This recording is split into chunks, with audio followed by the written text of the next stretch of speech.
La historia que te enseñaron se derrumba ante estas piedras imposibles. Muros que no dejan pasar ni el aire, cortes perfectos como hechos por máquinas modernas y templos tallados de una sola pieza. ¿Quién tenía este poder hace miles de años? Suscríbete al canal, deja tu me gusta y acompáñanos a descubrir la verdad oculta. Estamos en el altiplano boliviano, a casi 4.000 metros de altura. El aire es fino. El silencio es denso y el paisaje desolado. Y ahí, esparcidos por el suelo, están los bloques de Pumapunku. Pero es que no parecen ruinas, ¿sabes? No es la típica piedra erosionada por el tiempo, son componentes, como las piezas de un mecanismo gigante. Exacto. Ves ángulos de 90 grados perfectos, superficies que son lisas como un espejo. ¿Y las ranuras? Esas ranuras idénticas que se repiten de una pieza a otra. La sensación de verdad no es de antigüedad. Es de abandono tecnológico. Y fíjate, no es solo la precisión, que ya de por sí es, asombrosa. Es el material del que están hechas. Hablamos de antesita. Una roca volcánica durísima. Durísima, muy cerca del granito. Cortar y moldear eso así, incluso hoy necesitarías maquinaria muy avanzada, puntas de diamante, control numérico. Siempre se habla de cómo movieron los bloques, Pero esa no es la pregunta más inquietante. Lo que plantean las fuentes que vamos a analizar hoy no es quién lo movió, es qué tecnología lo fabricó. Exacto. Y esa es un poco la misión de nuestro análisis de hoy, ¿no? Hemos reunido fuentes, investigaciones, textos que proponen una visión de la historia, radicalmente distinta. Ojo, no se trata de reescribir nada. No para nada. Se trata de sumergirnos en sus argumentos, entender sus pruebas y ver por qué desafían el relato oficial. Porque es un patrón que se repite. Totalmente. Desde los Andes hasta Egipto, pasando por la India, es siempre lo mismo. Una precisión y una escala que parecen imposibles para las herramientas que les atribuimos. Y eso nos lleva a la idea central que exploran estas fuentes. A la pregunta provocadora. ¿Y si no es una ingeniería humana que hemos olvidado, sino la evidencia de una intervención, de un conocimiento que fue introducido, se utilizó y luego se retiró? Dejando atrás estos enigmas en piedra, como un mensaje silencioso. Es una idea que choca frontalmente con la arqueología, desde luego, pero vamos a seguir su lógica, a ver a dónde nos lleva. Pues el viaje empieza en Egipto, en las canteras de Asuán. Allí yace una pieza que estos autores consideran clave, el obelisco inacabado. Un coloso, más de 1000 toneladas de granito. Abandonado a medio extraer. La historia oficial dice que se agrietó y por eso lo dejaron. Pero el misterio para estas fuentes no es por qué se abandonó. Es cómo se estaba extrayendo. Ahí es donde la cosa se pone interesante. A ver, es que la evidencia visual es que lo dice todo. Los surcos en la roca son profundos, paralelos, perfectamente uniformes y tienen una curvatura suave. ¿Qué sugiere? Pues que la herramienta era rotatoria y de un diámetro enorme. No son las marcas caóticas que dejaría un golpe manual. Vale, pero la egiptología clásica tiene una respuesta para esto. La teoría de las bolas de dolerita. Sí, golpear el granito con una roca más dura durante meses, años. Un trabajo de una paciencia increíble. ¿Y por qué esa explicación no es suficiente para los autores que analizamos? Por una razón física, muy simple. Argumentan que golpear con dolerita pulveriza la superficie. Crearía una textura rugosa, no estos surcos lisos y precisos. Además del material de los cinceles. Claro, el cobre, que era el metal más avanzado que supuestamente tenían, es mucho más blando que el granito. Se deformaría al instante. O sea que las marcas no cuadran con las herramientas. Para nada. Insisten en que son marcas compatibles con maquinaria de corte industrial moderna. Es como encontrar la marca de una sierra circular en una excavación romana. Y luego están los textos. Y los textos. Los propios egipcios hablan de los Neteru, los dioses que descendieron y les enseñaron a construir. Estas fuentes proponen leerlo de forma literal. Como un informe técnico, una transferencia de tecnología. El obelisco sería la foto congelada de ese proceso. Un proceso que se interrumpió. De la cantera a cielo abierto, nos vamos bajo tierra, a Saqqara, al Serapeum, un complejo de galerías subterráneas, excavadas con una precisión que de verdad corta la respiración. Y dentro, esos 25 cofres de granito y basalto, cada uno entre 70 y 100 toneladas. Lo primero que te impacta al ver las imágenes es que son fríos, técnicos, casi sin decoración. Industriales. La palabra es industriales. Y la precisión, otra vez. Es que la precisión lo cambia todo. Las tapas se encajan con tolerancias mínimas. Es un sello casi hermético. Y por dentro, las superficies son planas a nivel óptico, los ángulos de 90 grados exactos. No aproximados, exactos. Los ingenieros que lo han analizado lo dicen claro. Esto es mecanizado de alta precisión, no es artesanía. La explicación oficial es que eran sarcófagos, para los toros sagrados del dios Apis. Un ritual muy importante, sí. Pero aquí es donde estas fuentes plantean la pregunta más lógica, ¿no? ¿Por qué? ¿Por qué tal precisión para un fin ceremonial? Un sarcófago para un animal, por muy sagrado que sea, no necesita precisión óptica. Ni paredes pulidas como espejos, ni una masa de 80 toneladas. Es desproporcionado. Entonces, ¿cuál es la hipótesis alternativa? Que no eran tumbas, eran contenedores técnicos. Contenedores. ¿Para qué? Pues, dispositivos diseñados para aislar o estabilizar algo. Algo muy específico.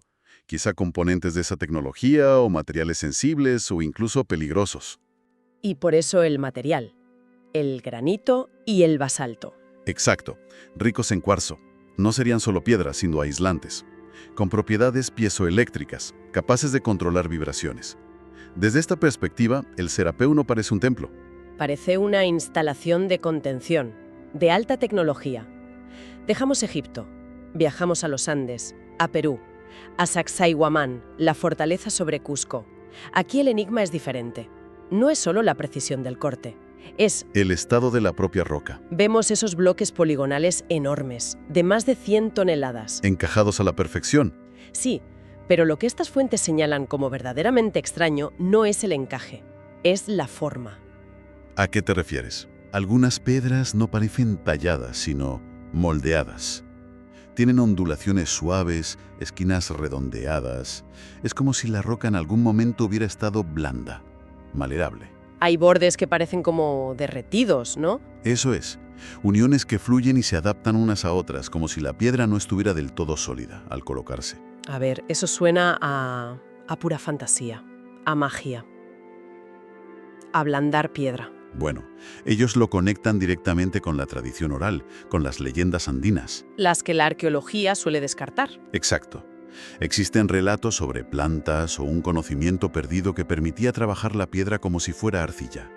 Y lo vinculan a Viracocha, el dios civilizador. Que en la memoria oral no es un dios abstracto. No, es un instructor, un constructor de piel clara que llegó de los cielos mucho antes de los incas. Así que la teoría es que los incas no lo construyeron de cero. Sino que heredaron y reutilizaron una base megalítica mucho más antigua, hecha con una tecnología que ellos ya no entendían y que apenas podían imitar. Entiendo. O sea, la piedra blanda no como magia, sino como una tecnología perdida.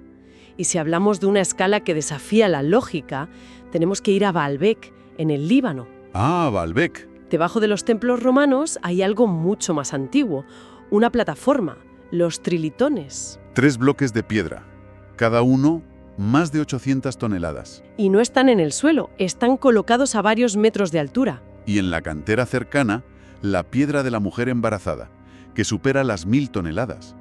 Es que es casi imposible de visualizar. Te aseguro que estar de pie al lado te cambia la perspectiva. Sientes que no está hecho a escala humana, es ajeno. Y aquí la pregunta que formulan estas fuentes es muy directa. ¿Para qué? ¿Para qué construir una base capaz de soportar una carga tan descomunal? Supera en órdenes de magnitud cualquier necesidad arquitectónica de la antigüedad. La respuesta obvia sería que era para un templo todavía más grande. Pero esa explicación no les convence. Argumentan que es una solución de ingeniería totalmente desproporcionada. Los romanos eran los mejores ingenieros de su tiempo, y jamás movieron nada ni remotamente parecido. Entonces, si no es una base para un templo, ¿qué es? Pues parece una plataforma de carga industrial, diseñada para soportar y distribuir un peso extremo. Y de nuevo lo conectan con los textos antiguos de la zona. Con los Anunnaki, de las tablillas mesopotámicas, los dioses que descendieron del cielo. La hipótesis que plantean es que Baalbek, en origen, no era un lugar de culto. Era una instalación. Un punto de aterrizaje, o de apoyo para vehículos de una masa increíble. Eso, y solo eso, explicaría la escala. Viajamos ahora a la India, al complejo de Ellora. Allí está una de las obras más inexplicables del planeta, el Templo de Kailasa, Es que Kailas es otro nivel. El asombro aquí es que no fue construido, sino excavado. tallado, de arriba hacia abajo, a partir de una única gigantesca masa de roca de basalto. Todo el complejo, columnas, estatuas, puentes, es una sola pieza, un monolito. La logística de esto es un enigma absoluto. Los cálculos dicen que se tuvieron que retirar unas 400.000 toneladas de roca. Y la pregunta es implacable. ¿Dónde están? ¿Dónde están los escombros? No hay montañas de escombros alrededor, no hay registros. Simplemente se desvaneció. Y me imagino que, una vez más, la clave está en la naturaleza de los cortes. Por supuesto, no estamos hablando de gente con martillo y cincel picando durante siglos. Los cortes son demasiado limpios. Las paredes son demasiado verticales, la planificación tridimensional es perfecta. Argumentan que la roca no parece fracturada por golpes, parece eliminada, como si lo hubieran desintegrado, capa por capa. ¿Y los textos antiguos? Vuelven a dar una pista. El Mahabharata y otros escritos sánscritos describen armas y herramientas, los vimanas y sus astras, capaces de desintegrar la materia. Siempre se han interpretado como metáforas. Claro, como poesía, pero al ver Kailasa, la pregunta que se hacen es, ¿y si no lo eran? La hipótesis es que el templo no fue tallado lentamente, sino liberado de la roca. ¿Mediante una tecnología de desintegración controlada? Exacto, Y para terminar, volvemos a Egipto. a la gran pirámide de Giza. Pero el enfoque de estas fuentes no es su tamaño, que ya es increíble de por sí, No, es su precisión. matemática y astronómica. Aquí es donde su argumento se vuelve más denso, ¿verdad? Sí. A ver, la pirámide está alineada con los puntos cardinales de forma casi perfecta, Con un margen de error mínimo. inferior al de muchos edificios modernos. Y la relación entre su perímetro y su altura original, pues reproduce el número pi con una exactitud asombrosa. Y sus medidas, si se usan las unidades correctas, parecen reflejar una escala precisa del tamaño de la Tierra. Son demasiadas coincidencias, demasiadas para atribuirlas al azar. Y a todo eso hay que sumarle la astronomía, los famosos canales de ventilación. Que de ventilación tienen poco. Son conductos que apuntan con una precisión milimétrica a estrellas específicas. Pero no a su posición actual. No, a la que ocupaban hace miles de años, alineados con el cinturón de Orión, por ejemplo. Esto implica un conocimiento del ciclo de precesión de los equinoccios. Un ciclo cósmico de casi 26.000 años. La pregunta es obvia. ¿Cómo podían saber eso? Pero se supone que se construyó como una tumba. La tumba del faraón Keops. Eso es lo que dice la historia. Y ese es el punto que más disputan. El interior es austero, funcional, no es ceremonial. No hay un solo jeroglífico funerario en las cámaras principales. Ni uno. El llamado sarcófago es una caja de granito tosca, sin tapa, sin inscripciones. Su diseño parece más el de una máquina que el de una tumba, Por eso surge la idea de que no es una tumba. sino un dispositivo matemático y estelar, quizá un marcador temporal planetario o un resonador de energía. Un mensaje. Un mensaje diseñado para ser entendido solo cuando una civilización posterior alcanzara el nivel tecnológico para descifrarlo. Es significativo que ninguna pirámide posterior igualara jamás su precisión. Como si el manual de instrucciones solo hubiera estado disponible una vez. Al final, cuando conectamos todos estos lugares que hemos recorrido, lo que emerge de estas fuentes no es un conjunto de misterios aislados. Para nada. Es la defensa de un patrón global. Una tecnología que, según ellos, aparece de repente en la historia, sin una evolución previa, y que desaparece igual. Dejando atrás estructuras que en muchos casos ni hoy podríamos replicar con total facilidad. Y esto, claro, desafía por completo la historia que nos contamos. Una historia de progreso lineal, ¿no? Lento y acumulativo.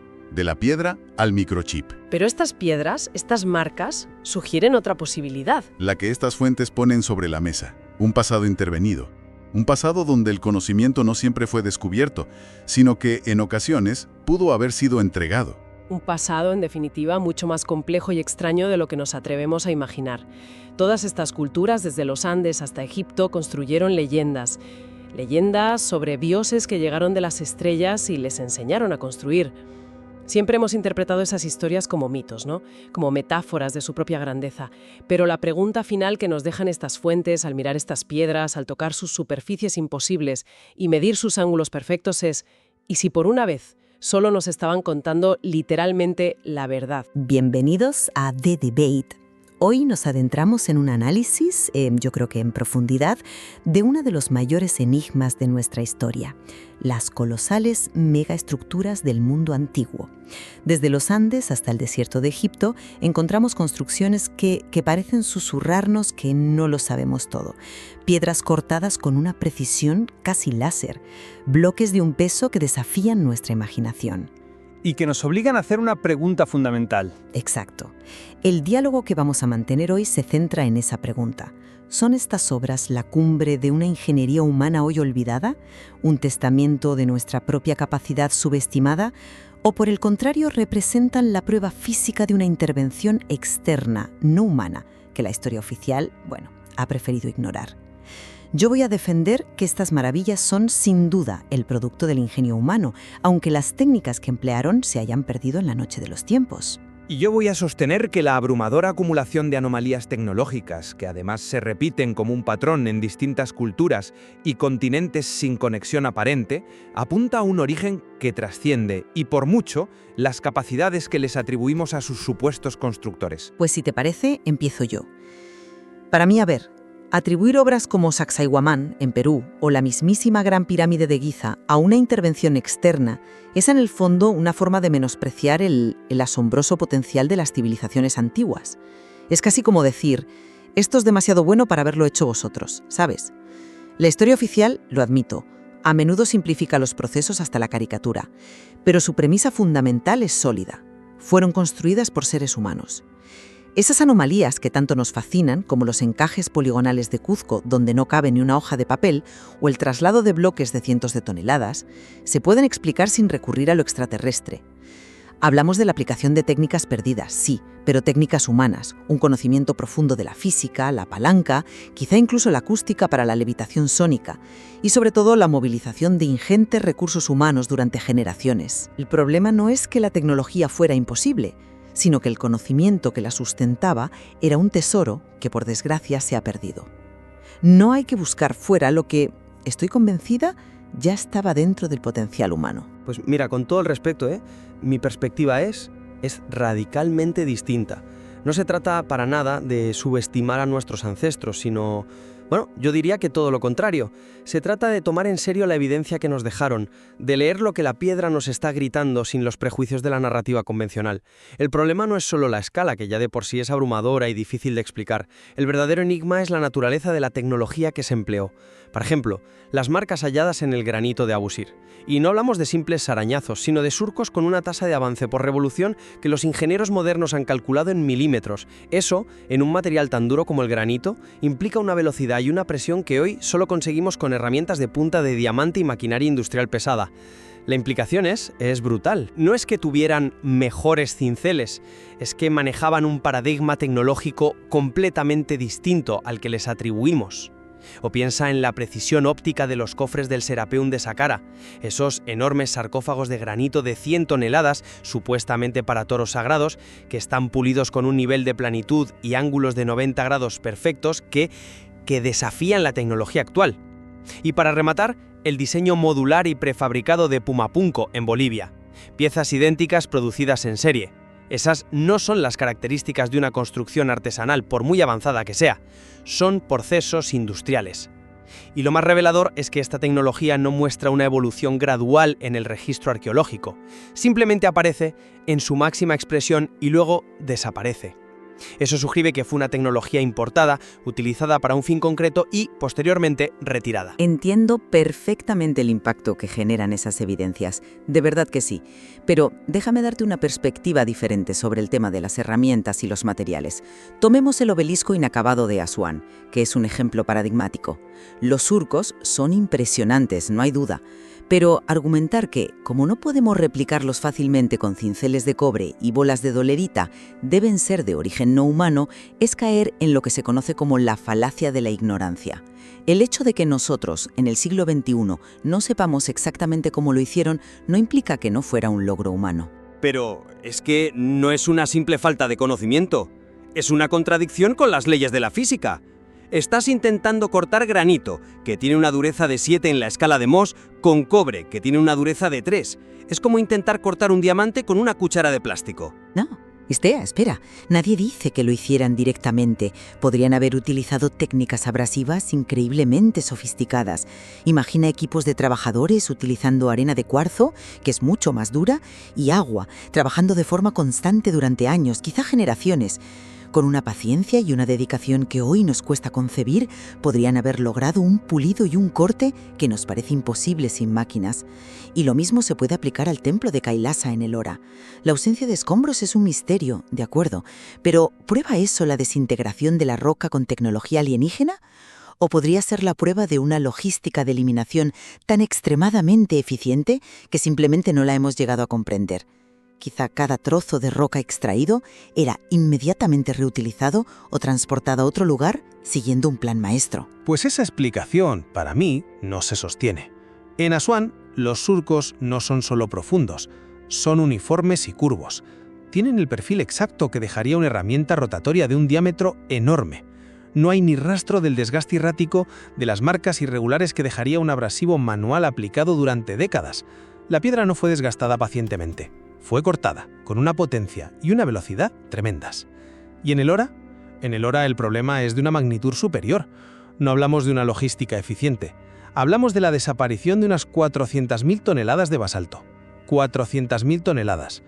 No hay canteras cercanas donde se haya depositado, ni registros de su uso en otras construcciones, ni caminos que evidencien ese transporte masivo. La hipótesis de la desintegración controlada, por extraña que nos suene, explica mejor la ausencia total de escombros y la increíble precisión de los cortes que cualquier teoría sobre una logística perfecta y sin rastro alguno. El silencio arqueológico, en este caso, es la evidencia. La piedra misma nos dice que fue eliminada, no extraída y transportada. Vale. Entiendo tu escepticismo sobre las herramientas, pero incluso si aceptamos por un momento que usaban técnicas que desconocemos, eso me lleva a una pregunta todavía más grande: el propósito. ¿Por qué construir algo como la plataforma de Baalbek en el Líbano? La escala es tan desproporcionada que el cómo casi importa menos que el por qué. Aquí es donde creo que nuestro sesgo moderno más nos traiciona. Mencionas los trilitones de Baalbek, 3 bloques de unas 800 toneladas cada uno, perfectamente encajados en un muro. Te preguntas por qué construyeron una plataforma con una capacidad de carga tan excesiva. Y yo te digo, la respuesta no tiene por qué ser técnica o funcional en nuestro sentido de la palabra. Pudo tener una función simbólica, ritual. En el mundo antiguo, la escala monumental era un lenguaje. Era una forma de expresar poder, de impresionar a los rivales, de conectar con sus dioses. Quizás esa plataforma masiva era la base para un templo, un altar, que debía ser literalmente digno de los dioses, algo que trascendiera lo humano. Pero esa es una visión que, aunque poética, ignora las implicaciones del diseño.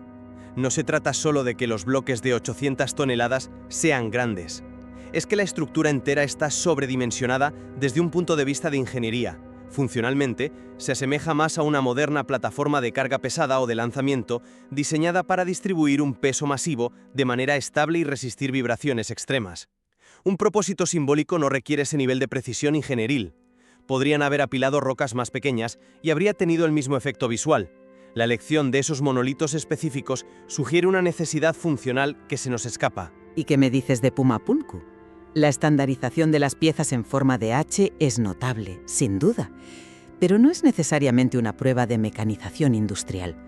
Podría ser el cénit de la cantería, el resultado de un sistema de plantillas y mediciones extremadamente riguroso, perfeccionado a lo largo de siglos. Una maestría artesanal llevada a su máxima e inimaginable expresión. Un gremio de canteros que alcanzó un nivel de perfección que hoy confundimos con máquinas. Es que no es solo estandarización, es el concepto que hay detrás. En Puma Punku no hablamos de una o dos piezas iguales, hablamos de un sistema modular completo. Las ranuras, las perforaciones idénticas con ángulos perfectos, los encajes que parecen diseñados por ordenador. Todo sugiere una producción en serie, un concepto industrial. La idea no era crear una obra de arte única y perfecta, sino fabricar componentes intercambiables para ensamblar una estructura mayor, una máquina, un dispositivo, no lo sé, pero el propósito no parece ritual, parece funcional y técnico. El diseño nos dice que lo importante no era la pieza individual, sino su capacidad para encajar con cualquier otra pieza del mismo tipo. Eso no es artesanía, es ingeniería de producción. Son conceptos radicalmente distintos. Si era solo para un templo, ¿por qué esa obsesión con la modularidad industrial? No tiene sentido. No estoy convencida por esa línea de razonamiento. Creo que proyectamos nuestra propia concepción de la funcionalidad sobre culturas con una cosmovisión completamente diferente. Lo que para nosotros es industrial, para ellos pudo ser divino o mágico. Y eso me lleva al último punto, el del conocimiento integrado. Mencionas la Gran Pirámide de Giza y su asombrosa precisión matemática y astronómica. Y es cierto, es apabullante. Sus proporciones reflejan el número pi, la proporción áurea, y su alineación con los puntos cardinales es casi perfecta, con un margen de error mínimo. Pero, de nuevo, necesitamos una fuente externa para explicarlo. Pues yo creo que sí, porque no es una o dos coincidencias, es una avalancha de ellas. Pero de ahí a decir que tenían un conocimiento geodésico global, es un salto enorme. Estas correlaciones pueden surgir de manera natural, como resultado de una observación empírica meticulosa, llevada a cabo a lo largo de siglos. Los antiguos astrónomos egipcios, sin telescopios, pero con un cielo limpio y una paciencia infinita, podían lograr alineaciones precisas observando el cielo noche tras noche, año tras año. Las constantes matemáticas como pi pueden emerger de forma casi espontánea al trabajar con la geometría sagrada o a partir de las propias unidades de medida que utilizaban, como el codo real. ¿No podría ser simplemente el resultado de siglos de observación, de prueba y error, de una maestría que nos cuesta imaginar, en lugar de un manual de instrucciones dejado por alguien más? Es que ese argumento no lo veo de verdad. La acumulación de casualidades en la Gran Pirámide desafía cualquier probabilidad estadística. No es solo el número pi o la alineación cardinal, son los famosos conductos internos que durante mucho tiempo se creyó que eran de ventilación. Ahora sabemos que apuntan con una precisión milimétrica a posiciones estelares clave, como el cinturón de Orión o la estrella Sirio, pero no como se veían cuando se construyó la pirámide, sino como se veían hace milenios. Eso implica no solo un conocimiento astronómico brutal, sino la comprensión de un ciclo de precesión de los equinoccios, que dura casi 26.000 años. Eso no se logra con simple observación empírica en unas pocas generaciones, requiere una transmisión de conocimiento a larguísimo plazo y un modelo matemático del cosmos increíblemente avanzado. Y luego tenemos el caso de Nan Madol en la Micronesia, que has mencionado, una ciudad entera construida con columnas de basalto, que es un material magnético. Y lo fascinante es que la levantan sobre un arrecife de coral en una de las zonas con mayor anomalía magnética del planeta. ¿Casualidad? Es difícil creerlo. Parece que la elección del material y del lugar estuvieran interconectadas, buscando quizás amplificar o interactuar con ese campo magnético. La pregunta no es cómo movieron las piedras, sino si entendían la geofísica a un nivel que nosotros apenas empezamos a explorar. La evidencia sugiere un conocimiento integrado y aplicado, no una serie de felices y afortunadas casualidades. En conclusión, y después de escucharte atentamente, sigo manteniendo mi postura. Para mí, los profundos enigmas de estas estructuras son en realidad un poderoso y humilde recordatorio de las cimas que alcanzó el potencial humano. Las lagunas en nuestro conocimiento actual no deberían ser una invitación a buscar respuestas fuera de nuestro mundo, sino una motivación para investigar con más profundidad, con más respeto, las capacidades reales de nuestros antepasados. La respuesta a cómo se talló el Serapeum o se diseñó la Gran Pirámide no está en las estrellas, está aquí, enterrada en nuestro propio pasado, esperando a que desarrollemos la humildad y las herramientas para redescubrirla. Y yo concluyo que si bien el ingenio humano es innegable y admirable, la evidencia física, esos cortes de precisión mecánica, esos diseños modulares de producción en serie, ese conocimiento anómalo cristalizado en la piedra, nos cuenta una historia radicalmente diferente a la convencional. Y estoy de acuerdo con la humildad. De hecho, creo que mi postura es la más humilde, es la que admite que quizás no somos la cima de todo, que pudo haber algo o alguien antes con un conocimiento que perdimos. Lo que me inquieta es la certeza con la que a veces cerramos la puerta a esa posibilidad. Ignorar estos patrones recurrentes que aparecen en todo el planeta simplemente porque resultan incómodos para nuestra narrativa es cerrar la puerta a una comprensión mucho más completa y honesta de nuestros orígenes. La piedra misma, con su silencio elocuente, nos obliga a hacer la pregunta fundamental: si no fuimos solo nosotros, ¿quién más pudo haber estado aquí? En lo que sí podemos estar completamente de acuerdo es que, independientemente de cuál sea la explicación final, estas construcciones demuestran que nuestro pasado es inmensamente más complejo, más rico y más misterioso de lo que solemos creer. Ciertamente, dejan sobre la mesa preguntas fundamentales que siguen sin resolverse. Y creo que el verdadero valor de mantener este diálogo es precisamente ese: invitar a cada uno a examinar la evidencia por sí mismo, a no dar nada por sentado y a cuestionar las narrativas establecidas. Solo así podremos empezar a comprender la verdadera y fascinante trayectoria de la humanidad.